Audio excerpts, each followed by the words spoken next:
She returned from her solo wellness retreat, glowing, ready to tell me she wasn't sure about us anymore. I smiled and said I'd signed the divorce papers that morning.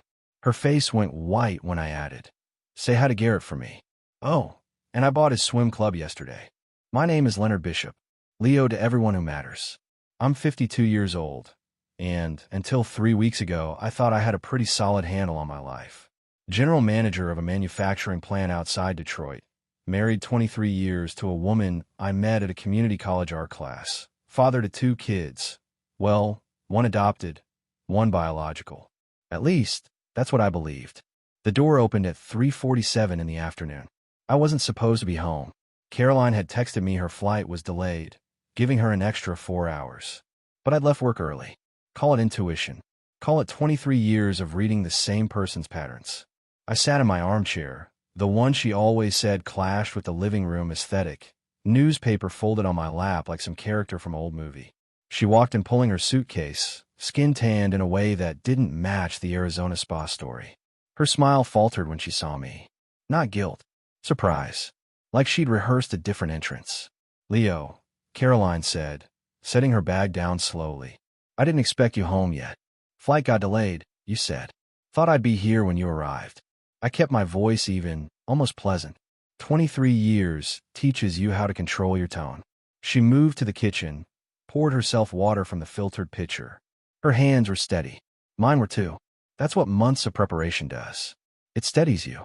"We need to talk," Caroline said finally, turning to face me.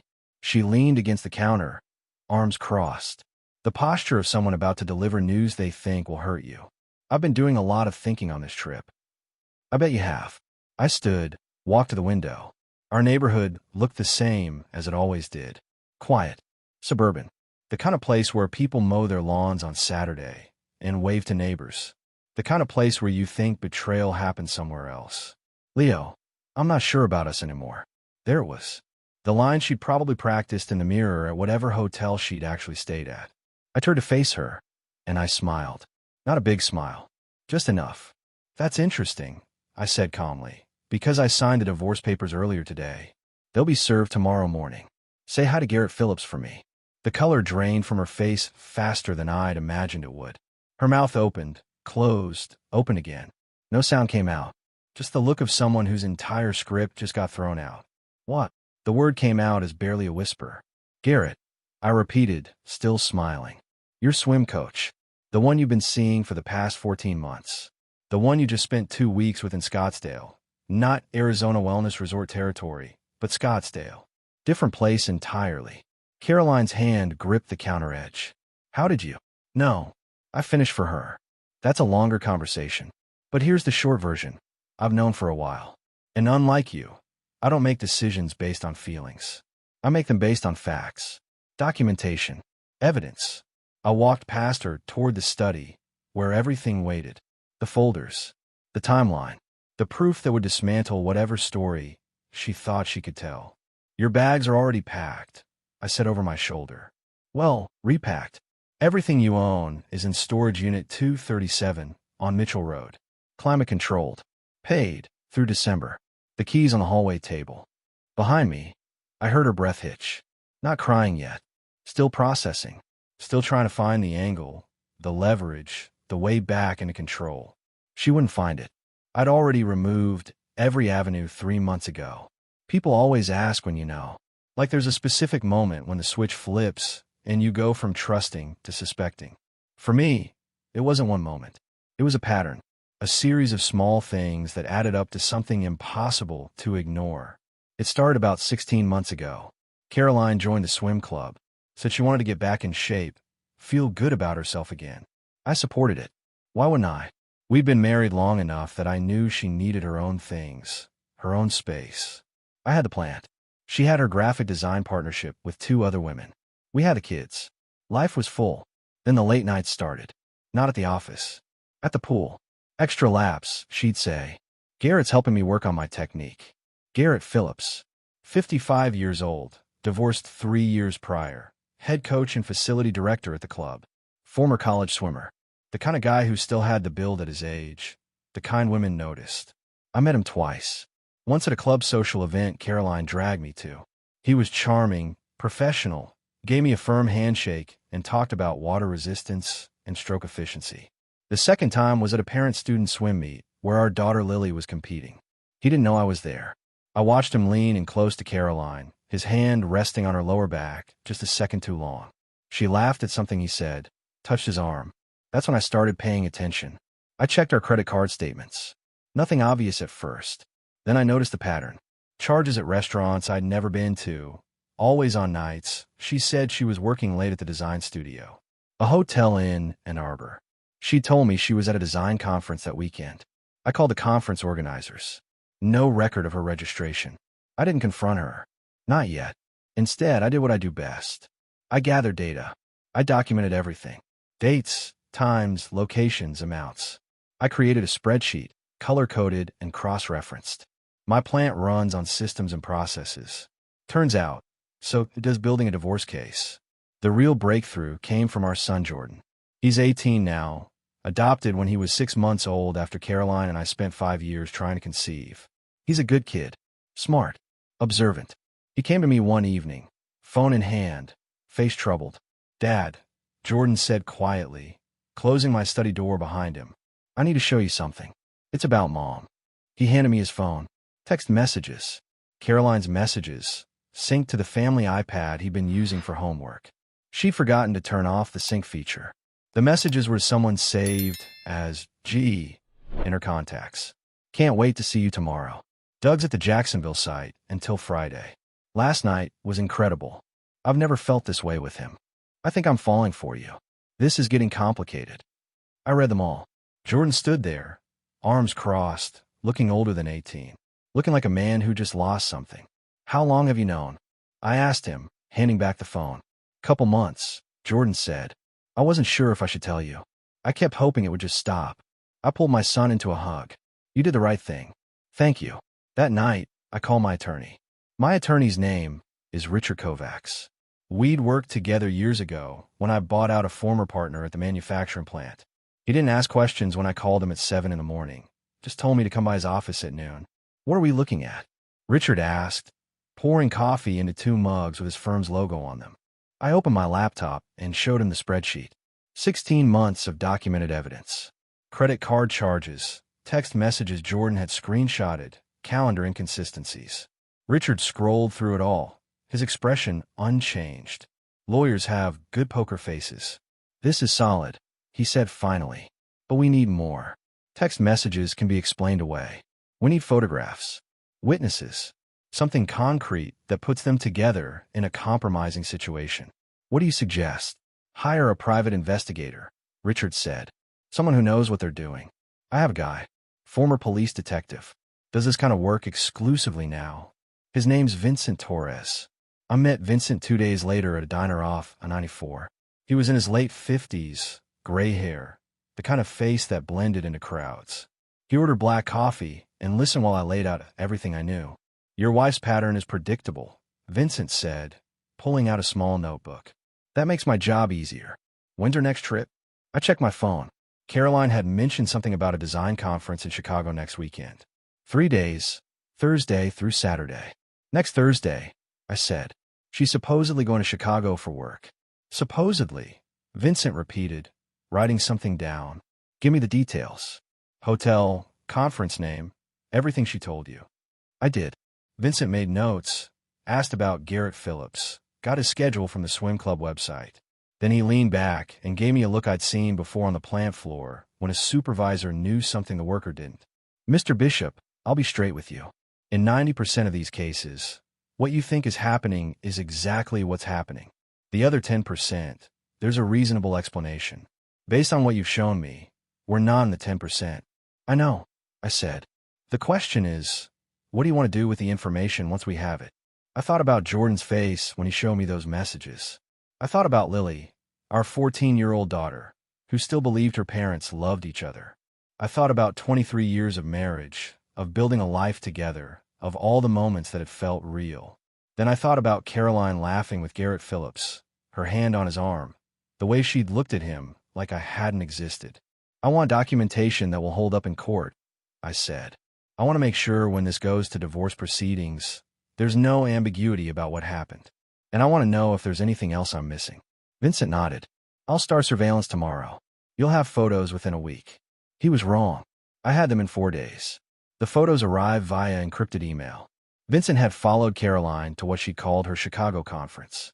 Except she never went to Chicago. She drove to Garrett Phillips's condo in Birmingham, a suburb about 30 minutes from our house. She arrived Thursday evening at 6:47 p.m., pulling into his garage.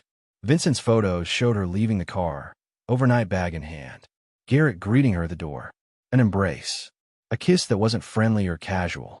Then the lights going off in the living room, bedroom lights coming on. More photos from Friday morning. Caroline leaving through the front door in yoga pants and one of Garrett's sweatshirts. They went to breakfast together at a local cafe, sat on the same side of the booth, his arm around her shoulders. Saturday afternoon, they drove to a state park, walked the trails hand in hand. Vincent got a shot of them, stopped on an overlook, Garrett's hands on Caroline's waist, her head tilted back laughing. I looked at every photo 3 times. Not because I needed convincing, because I needed to be sure I felt nothing. No anger, no heartbreak, just cold, clear purpose. I forwarded everything to Richard. This is more than enough, he texted back. We can file whenever you're ready. But I wasn't ready yet. There was one more thing I needed to know. The DNA test kit arrived in a plain brown box. I'd ordered it online using my work email, had it shipped to the plant. The instructions were simple enough. Cheek swab, seal it in the provided envelope, mail it back. Results in 7 to 10 business days. I sat in my office at home, door locked, looking at the 2 kits. One for me, one for Lily. Jordan was adopted. We'd always been open about that with him. Caroline and I had tried for 5 years to conceive, went through fertility treatments, consultations, the works. Nothing took. We'd made peace with it, started the adoption process, and 6 months later Jordan came into our lives. Then, miraculously, 3 years after Jordan's adoption, Caroline got pregnant. The doctors called it spontaneous conception. Said it happened sometimes after adoption, like the pressure to conceive finally lifted and the body relaxed. We'd celebrated, called it our miracle baby. Lily was born healthy, beautiful, perfect. She had Caroline's eyes, Caroline's smile. Everyone said so. I never questioned it. Why would I? But now, looking at 14 years of memories through a different lens, things didn't add up. Lily was born in March. If I counted back 9 months, that put conception around June. June 14 years ago, right around the time Caroline had started working at the same fitness center where Garrett Phillips was teaching swim classes. Before we joined the country club, before I knew who he was. I found an old photo album last week while Caroline was out. Pictures from that summer. Caroline at a pool party, laughing, healthy, glowing. In the background, barely visible, a man who looked a lot like a younger Garrett Phillips. Could be coincidence. Could be paranoia. Could be me seeing patterns that weren't there. Or it could be the truth I'd been avoiding. I swabbed my cheek, sealed the envelope. Then I went to Lily's room. She was at school, wouldn't be home for another 3 hours. I found one of her hairbrushes, pulled several strands with roots still attached, placed them in the second kid's collection envelope. The hardest part was writing the return address. Once I mailed this, there was no taking it back. No one knowing what I was about to find out. But I'd built my life on facts, on data, on knowing the truth of things. I couldn't stop now. The results came back on a Tuesday. I was at the plant when the email arrived. I waited until lunch, drove to an empty parking lot, and opened the attachment on my phone. Probability of paternity, 0%. I sat there for 20 minutes, engine off, staring at those words. Lily wasn't mine. Biologically, she wasn't my daughter. 14 years of father-daughter dances, helping with homework, teaching her to ride a bike. None of it changed the fact that Caroline had lied to me from the moment she found out she was pregnant. My phone buzzed. Text from Jordan. Dad, are you okay? You've been gone a while. I looked at the message. Jordan, my son, not biologically, but in every way that mattered. The kid who'd come to me with evidence of his mother's affair. The kid who'd chosen loyalty over comfort. I texted back. I'm fine. Be home soon. Then I forwarded the DNA results to Richard with a single line. Add this to the file. Caroline hadn't just cheated on me now. She'd been lying for 14 years. And now she was going to find out what happens when you underestimate a patient man. The Lakeside Swim and Fitness Club had been struggling financially for 3 years. I knew this because I'd been researching it for the past 2 months. Membership was down, maintenance costs were up, and the owner, a man named Gerald Hutchins, was looking to retire. I called Gerald on a Tuesday morning. "Mr. Hutchins, my name is Leonard Bishop. I'm interested in discussing a potential acquisition of your facility." Gerald sounded surprised. "The club? It's not officially on the market yet." "Everything's on the market for the right price," I said. "I'd like to meet. Discuss terms." We met that Friday at a coffee shop near the club. Gerald was in his late 60s, tired-looking, the kind of exhaustion that comes from watching something you built slowly decline. "I'll be honest with you, Mr. Bishop," Gerald said. "The club needs significant investment. New equipment, facility upgrades, marketing. I just don't have it in me anymore." "I understand," I said. "What are you asking?" Gerald named a figure. It was reasonable, probably under market value. He wanted out more than he wanted maximum profit. "I can do that," I said. "Cash offer. 30-day close. But I have one condition." "What's that?" "I want complete control over staffing decisions. Immediately upon transfer of ownership." Gerald shrugged. "The place is yours. Do what you want with the staff." We shook hands. Richard drew up the purchase agreement within a week. I signed the papers on a Monday morning. By Monday afternoon, I owned the Lakeside Swim and Fitness Club, including Garrett Phillips's employment contract. I waited until Wednesday to visit the club as the new owner.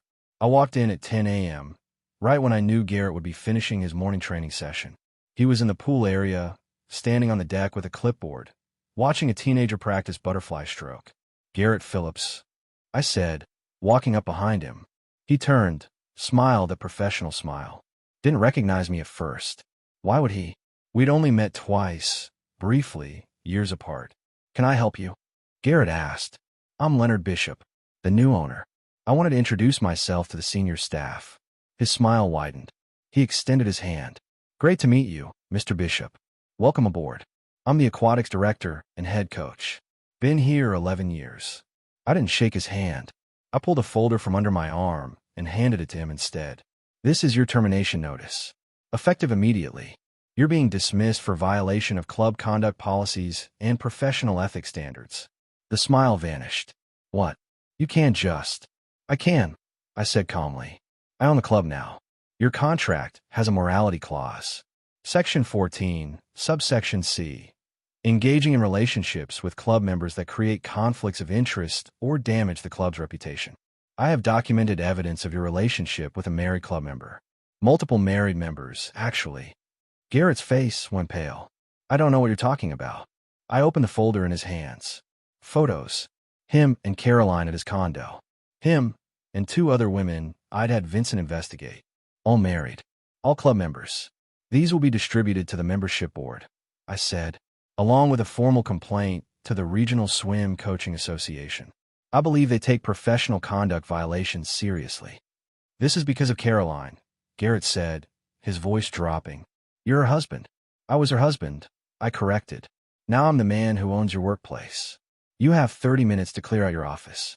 Security will escort you out." I turned and walked away. Behind me, I heard him calling my name, but I didn't stop. I'd bought the club for exactly this moment. The look on his face when he realized he'd lost everything. Worth every penny. Caroline came home that evening at her usual time, 6:15. She'd been at the design studio, or so she said. I was in the kitchen, making dinner. Pasta, her favorite. Garlic bread in the oven. Red wine breathing on the counter. "Smells good," Caroline said, setting her bag down. She looked tired, or maybe guilty. Hard to tell the difference anymore. "Thought I'd make something nice," I said, stirring the sauce. "We should talk." She hesitated. "About what?" "Us. The future. Things that need to be said." Caroline poured herself a glass of wine, sat at the kitchen island. "Okay. I'm listening." "Not yet," I said. "After dinner. I want to do this right." We ate in near silence. Caroline picked at her food, drank more wine than usual. I kept the conversation light. Asked about her day, mentioned something funny Jordan had said. Normal. Domestic. The kind of evening we'd had 1,000 times before. After dinner, I cleared the plates and suggested we talk in the living room. Caroline followed, wine glass in hand, settling into the corner of the couch she always claimed. I sat across from her in my armchair and pulled out a manila folder. What's that? Caroline asked, eyeing the folder. Context, I said. Before we talk about us, I want to show you something. I opened the folder and handed her the first set of photos. Her and Garrett at his condo. Her face went white. Leo, I can explain. Not done yet, I said, handing her more photos. The restaurant, the state park, the overnight stays. Her hand shook. How did you get these? Private investigator. Vincent Torres. Very thorough. Very professional. I handed her the text message transcripts. She didn't read them. Just stared at the pages like they might disappear if she looked long enough. This isn't what it looks like, Caroline whispered. It's exactly what it looks like, I said. But we're still not done. I handed her the DNA test results. She looked confused at first, didn't understand what she was reading. Then her eyes focused on the key line. Probability of paternity, 0%. Lily. Caroline's voice broke. You tested Lily? I did. She's not my daughter. Biologically. She's Garrett's. Caroline started crying. Real tears this time, not the performative kind. Leo, please. 14 years. I interrupted. You let me raise another man's child for 14 years. You let me believe she was mine. She is yours, Caroline said desperately. Biology doesn't matter. You're her father in every way that counts. That's true, I said. Just like Jordan is my son in every way that counts. But the difference is, I chose Jordan. You chose to lie to me about Lily. I pulled out the final document. Divorce papers. Signed by me. Ready for her signature. There's one more thing you should know, I said. I bought the swim club yesterday. And this morning, I fired Garrett Phillips. Caroline sat frozen on the couch, divorce papers in her lap, mascara running down her cheeks. She looked smaller somehow, like the truth had physically diminished her. Leo, please, she said, voice shaking. We can work through this. Counseling, therapy, whatever you need. I made a mistake. A mistake is forgetting to pick up milk, I said calmly. This was a choice. Multiple choices. Over 14 years. Lily is your daughter, Caroline insisted, desperation creeping into her voice. She loves you. You're the only father she's ever known. And I love her, I said. That won't change. But you don't get to use our daughter as leverage. You made sure I'd love her, then betrayed both of us. Caroline stood, walked toward me. What about Jordan? What about our family? You're going to destroy everything over this. I'm not destroying anything, I said, stepping back. You did that. I'm just making sure everyone knows who's responsible. She grabbed my arm. Don't do this. Please. I'll end it with Garrett. I'll never see him again. I'll do whatever you want. You already ended it with Garrett, I said, pulling free. I made sure of that when I fired him this morning. By now, he's probably figured out he's also being blackballed from every swim club in the state. I've got friends in the industry. Her face went pale. You're trying to ruin him. I'm making sure he faces consequences, I corrected. Same as you. The difference is his consequences are professional. Yours are personal. Caroline's phone buzzed. She looked at it, and I saw her expression change. Fear mixed with something else. Realization, maybe. That's him, isn't it? I asked. Garrett, wondering why you're not answering his calls. Why everything fell apart today. She didn't answer. Here's what happens now, I said. You sign those divorce papers tonight. Tomorrow, you move out. Your things are already in storage. I've been packing for weeks. What about the design business? Caroline asked. We're partners. Not anymore. I bought out your share 3 weeks ago. Check with your business partners. They'll confirm. I offered them better terms than you ever did. 30% ownership stake. They were happy to consolidate. Caroline stared at me. You've been planning this for months. Longer, I said. Since the day Jordan showed me your messages. I don't do anything halfway, Caroline. You should know that by now. She sank back onto the couch. What about the kids? Jordan knows everything. He's the one who brought me the evidence, remember? As for Lily, that's your job to explain. You're the one who lied to her for 14 years. She'll hate me. Probably, I said. But that's not my problem anymore. Caroline picked up the divorce papers with shaking hands.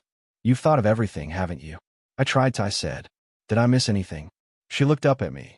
And for a moment, I saw the woman I'd married 23 years ago. Young, bright, full of possibilities. Then I blinked and saw who she'd become. A stranger who'd shared my bed while planning a different life. I never meant for it to go this far, Caroline whispered. Then you shouldn't have started, I said. She signed the papers. The next morning, Caroline's sister, Natalie, showed up at the house. I'd been expecting her. Caroline had probably called her last night, crying, spinning whatever version of events made her look like the victim. Natalie knocked hard on the door at 8 a.m. I answered in my work clothes, coffee in hand. Where is she? Natalie demanded, pushing past me into the house. Storage unit on Mitchell Road, I said calmly. She moved out last night. You threw her out her own house. My house, I corrected. It's in my name. Always has been. Check the deed if you don't believe me. Natalie spun to face me. She told me what you did. Firing Garrett. Humiliating her. Forcing her to sign papers under duress. Did she tell you about the affair? About lying to me for 14 years? About Lily's paternity? Natalie's anger faltered. She said you had trust issues. That you were controlling. I pulled out my phone, opened the folder Vincent had compiled. These are photos from the past 4 months. Your sister and Garrett Phillips. Multiple locations, multiple occasions. Here's the DNA test showing Lily isn't my biological daughter. Here are bank statements showing money she moved into accounts I didn't know about. I handed Natalie the phone. She scrolled through it all, her face changing as she read.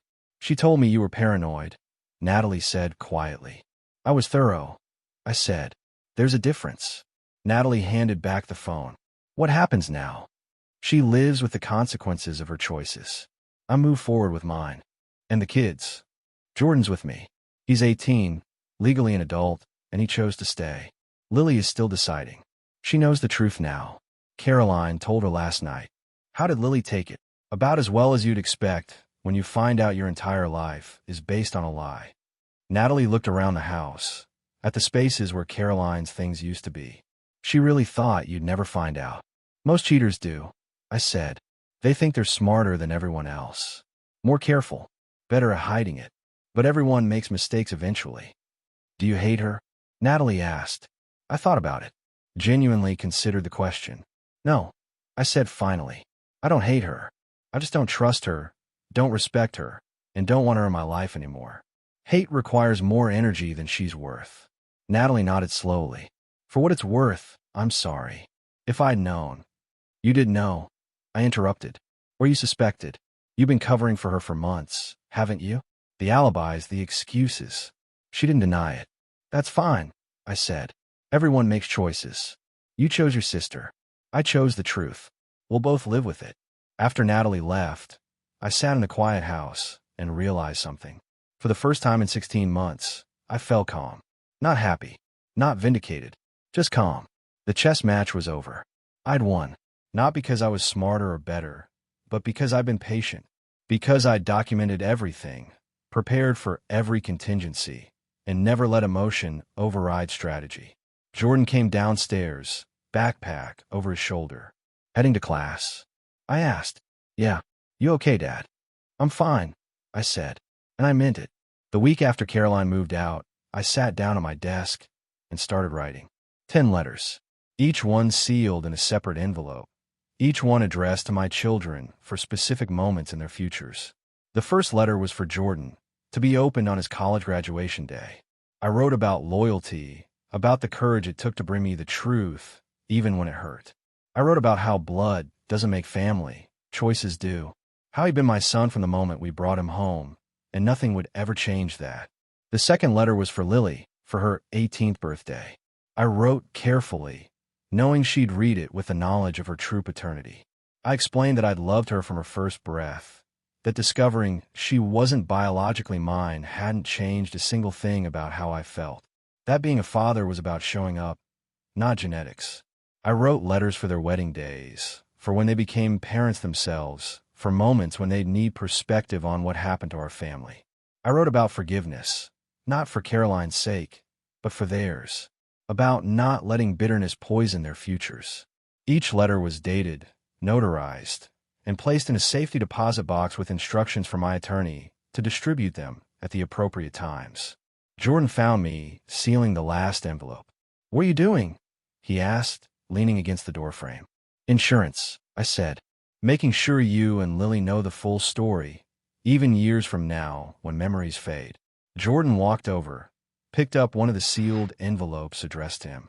Can I read it now? Not yet. Some things are meant for specific moments. He set it down carefully. Mom tried calling me today. 5th time this week. Did you answer? No. I'm not ready. Jordan sat in the chair across from my desk. Is that wrong? It's honest, I said. You'll talk to her when you're ready. Or maybe you won't.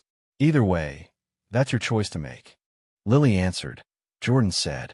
They talked for 2 hours last night. I could hear her crying through the wall. How is she? Confused. Angry. She keeps asking why Mom lied. I don't have a good answer. There isn't one, I said. Not one that makes it okay. Jordan nodded slowly. Dad, did you ever think about just forgiving her? Taking her back? I considered the question. For about 3 seconds.